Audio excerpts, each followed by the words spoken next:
today on the Frontline Health podcast. Or what are just kind of your tips for how parents can talk to their kids about vaping? Yeah, I think the first is don't actually accuse, but just start asking questions.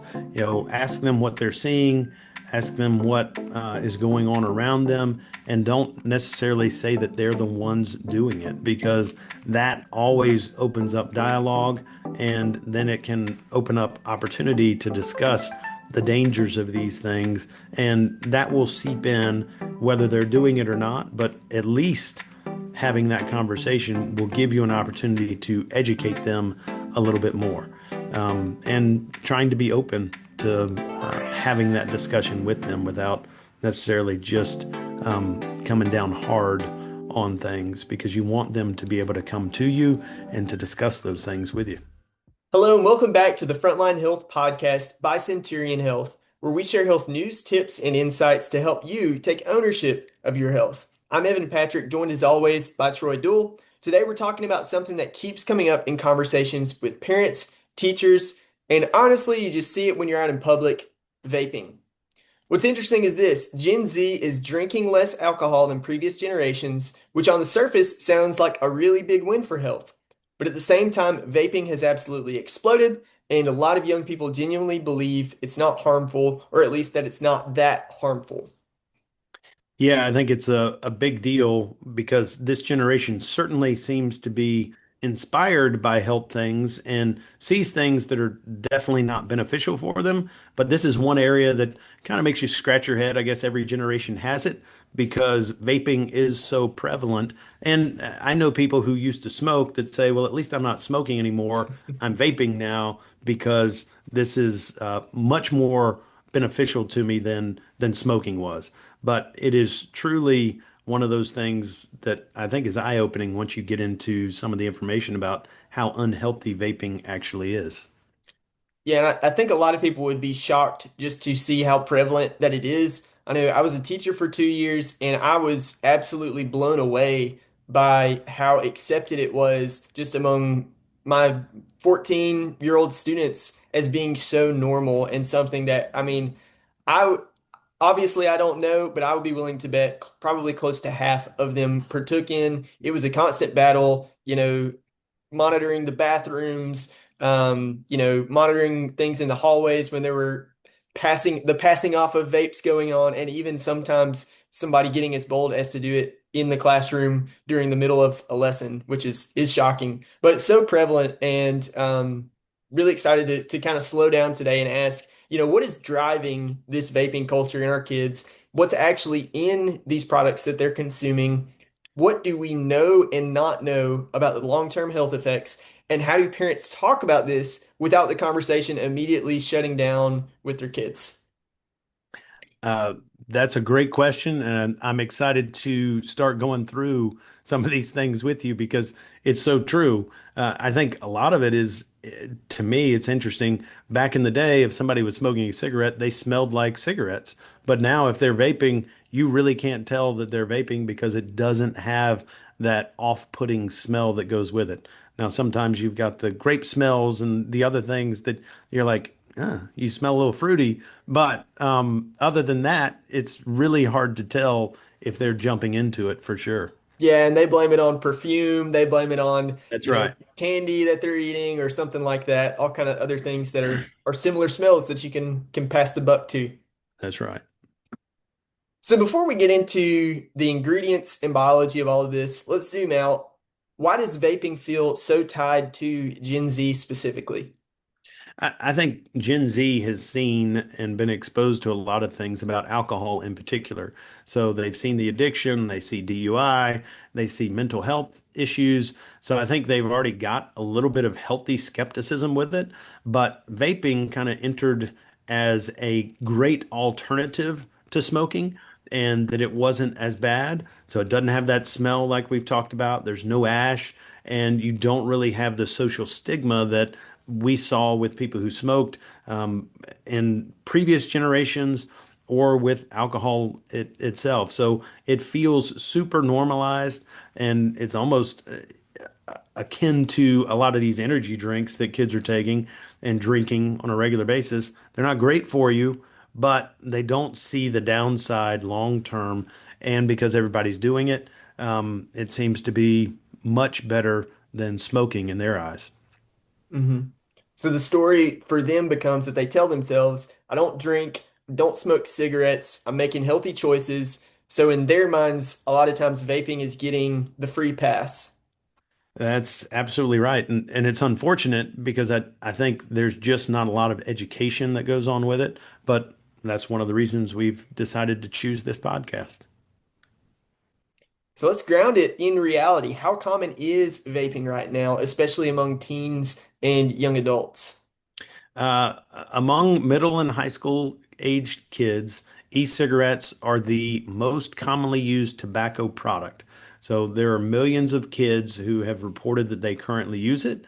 And it's also important, especially ages 18 to mid 20s, that this is also one of the highest use groups overall. Yeah, absolutely. I mean, I definitely, particularly like in my National Guard unit, tons and tons of people hitting the vape all the time. It's just sort of like a common thing. You're just sitting around hanging out. Like it's just what so many people are accustomed to doing. What's interesting about this, you shared that millions of kids report current use. I wonder how many are using but not reporting. They're handed a survey or something that's anonymous, but then they're scared of getting in trouble for so that somebody's going to find out somehow if they put down a response, and so they're not saying that they do, even if they do. Absolutely. It's kind of like when you go to get a loan on anything and they say, "Are you a criminal?" And you say no, but I don't know many criminals who would say yes in that scenario, even if they were criminals. But I think it's very similar when it comes to that because nobody wants to get in trouble for something that they're actually doing. Yeah. But I think the main point here is it's not a fringe behavior. It's very normalized. It is definitely not a fringe behavior. And I would venture to say if you ask any teenager or young adult if they're being honest with you, they will tell you they know multiple people who are vaping on a regular basis and that there really isn't much from a social stigma that is keeping them from doing that. So they believe that there's no harm with it, and that's why I think you have more and more people doing it. Hmm. So let's kind of get to the root of this issue. When someone takes a hit from a vape, what is actually going into their body? Well, most people think, and they would probably assume correctly, if something's called vape, you're just inhaling vapor, that you're just inhaling fumes.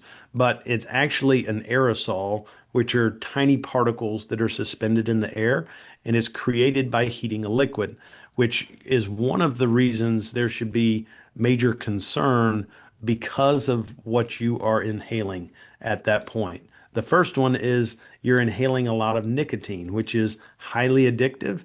It affects how your brain handles reward, focus, mood, and impulse control. And really, when you're talking about nicotine as you're inhaling it, there are some studies that show nicotine has brought some good things with it, but in this form, it doesn't seem to bring the same benefit that somebody who uses a nicotine patch or chews nicotine gum actually brings in because it's going straight to your lungs and causing some serious issues. So we know that it also, if you're taking it as a young teen to mid 20s, that's the time when your brain is actually developing the most, or second most outside of birth. So exposure during adolescence and early adulthood is really a big deal and something you want to try to avoid. Yeah, so what you're saying is even college age vaping isn't past the danger zone. It's still a concern for young adults. And I just want to kind of pause on something for a second. I remember when these products they were first coming out and they were kind of being marketed specifically to people who were already smoking cigarettes as sort of a safer alternative or a way for them to kind of quit smoking cigarettes.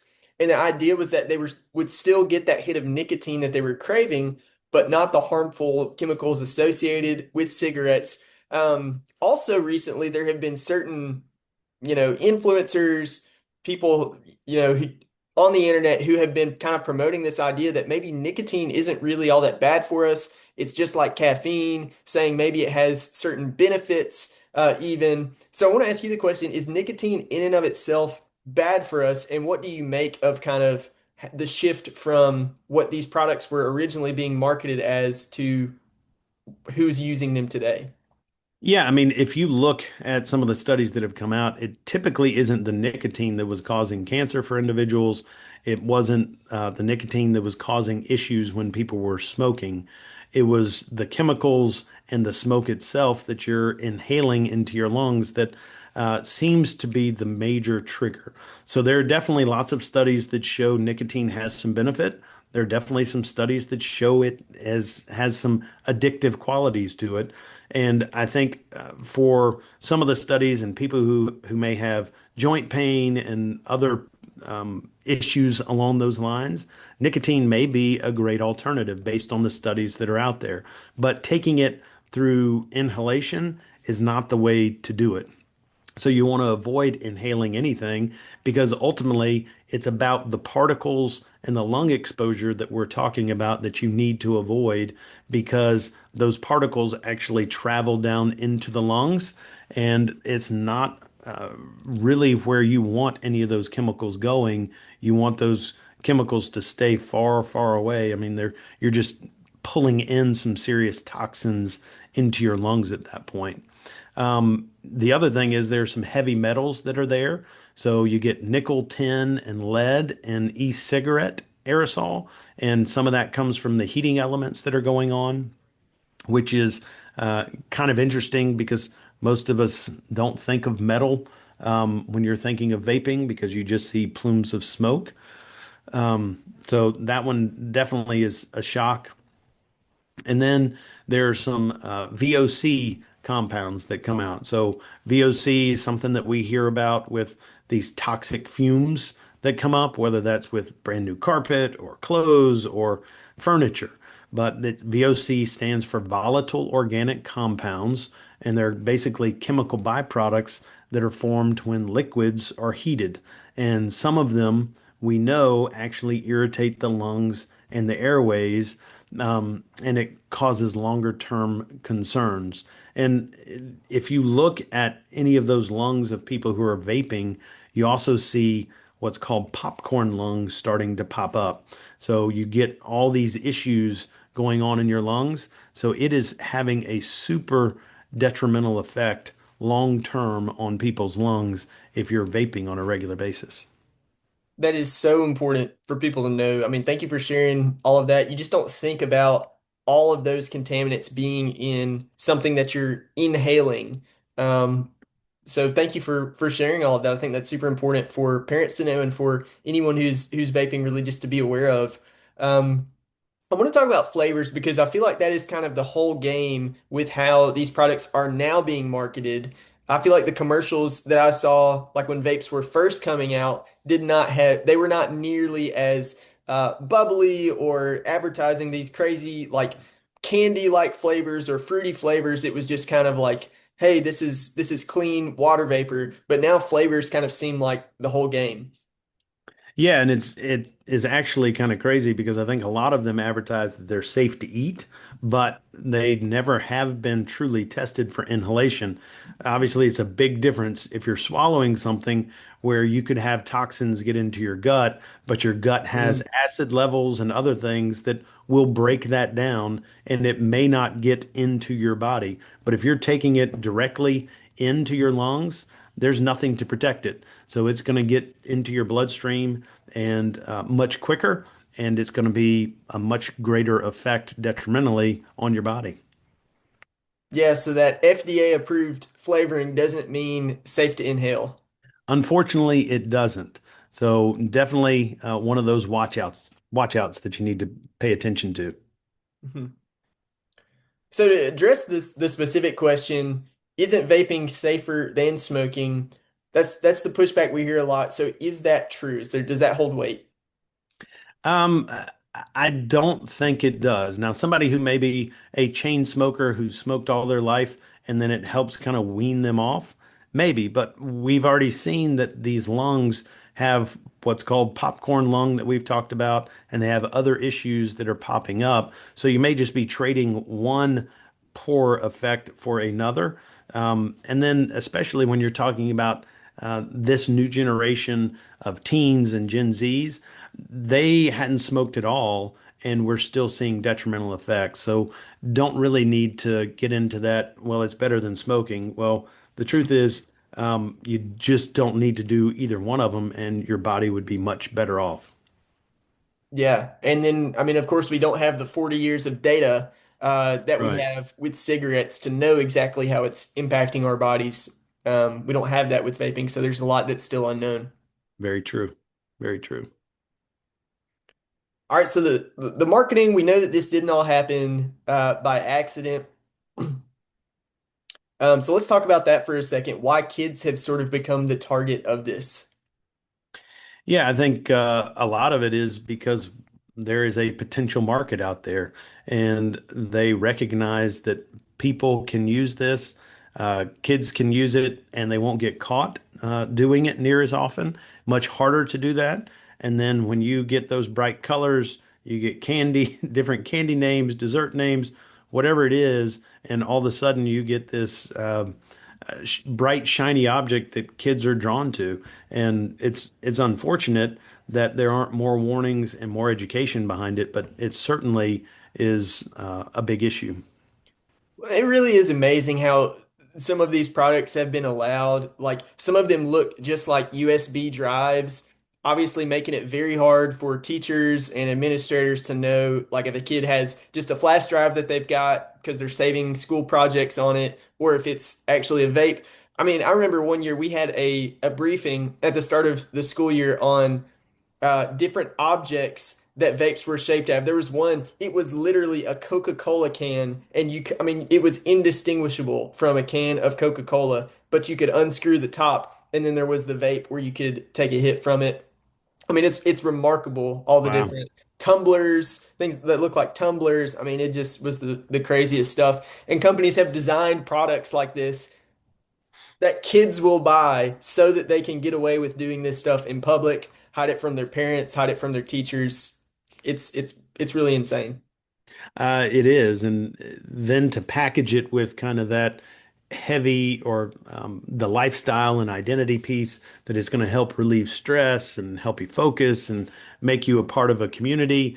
I think that's probably even more disgusting than anything else. But that's something we've done for years when it comes to products that maybe aren't good for us. When you had the Marlboro Man and he was that striking cowboy, that rugged guy, and he got on a horse and he could do all kinds of things, but they didn't show him when he was 65, 70 years old and couldn't breathe anymore.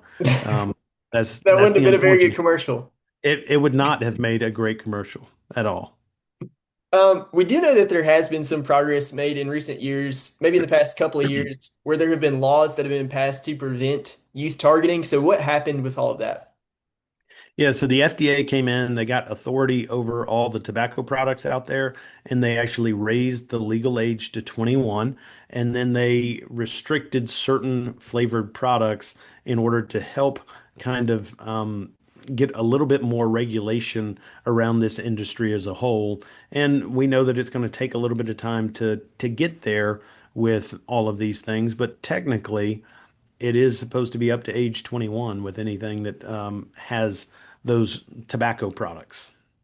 Yeah, and obviously that's great, but parents should be aware like that has not solved the issue for their kids. I mean, I saw some crazy stuff happen when I was a teacher. There were parents who were buying these for their kids. They would go into the gas station and just like, my parents would ask me, "Hey, do you want a drink? Do you want I don't know, do you want a snack?"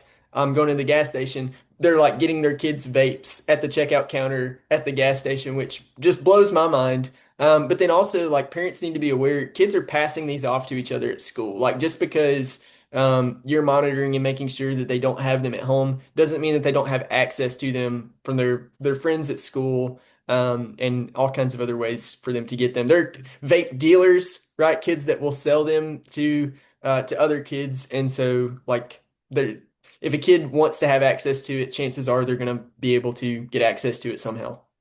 That's right. And I think it's that constant reminder that times really haven't changed. When you were younger, you found a way to do things that you weren't supposed to do if it was something you really wanted to do, or that it felt like it elevated you in status or whatever. And I think vaping is one of those things that certainly does that. And there'll be a group and a contingent of people who are a little more rebellious that find a way to do it, and then they can encourage others to go along with them. So times really hadn't changed all that much. It's just a different form, and we have to be more cognizant of it.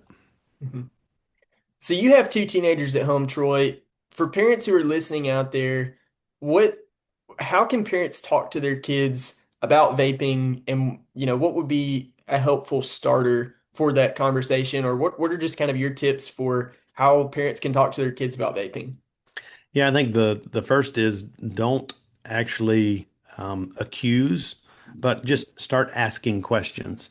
Ask them what they're seeing, ask them what is going on around them, and don't necessarily say that they're the ones doing it because that always opens up dialogue, and then it can open up opportunity to discuss the dangers of these things, and that will seep in whether they're doing it or not, but at least having that conversation will give you an opportunity to educate them a little bit more, and trying to be open to having that discussion with them without necessarily just coming down hard on things because you want them to be able to come to you and to discuss those things with you. Yeah, that seems like a great way to kind of like lower their defenses and like you said, not being accusatory, but opening up room for a conversation. Yeah, and I think when you have that conversation, again, it comes back to you can talk about how studies have shown it increases anxiety, it decreases focus, it causes your sleep to get messed up, and that there is dependence that seems to come in with that. And you can talk about the addiction that comes to it and the poor health outcomes ultimately, hopefully will allow them then to make an educated decision to stop doing that or to then begin helping their friends make educated decisions about it because the more educated they are, I think they're like everybody else. If they're educated about it, more than likely they're going to make a good decision and they'll make the right one. Mhm.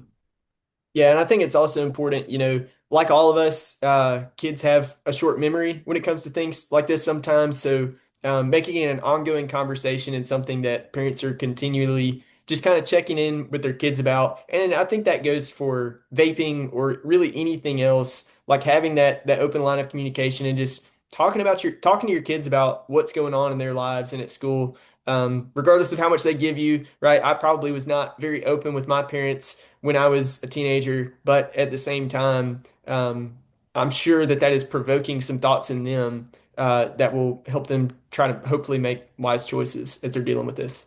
Absolutely. And I think the more calm you can be and the more consistent and honest about what's going on in them, if they're doing it or their friends, it makes it that much more palatable for anybody to really take it in. Well, this has been a great conversation, Troy. Thank you for sharing those tips. Hopefully, that was helpful to some parents. And if it helped you think through this issue about vaping, be sure you share this podcast with someone else who needs it, who has kids that that they are concerned for and want to be able to guide them in the right direction. Appreciate you listening to this episode of the Frontline Health Podcast. As always, we want to encourage you go out, take ownership of your health because you are your best health advocate. We'll see you next time on the Frontline Health Podcast. If you enjoyed what you heard today on the podcast, please consider subscribing and leaving us a review. We would love to hear your comments or questions about anything we've talked about on the show. For more health news, tips, and insights, follow us at Centurion Health on Instagram, Facebook, X, and YouTube. And for safe, effective, and affordable healthcare products made in the USA to help you elevate your health and life, visit centurion.health. We look forward to you joining us next time on the Frontline Health Podcast by Centurion.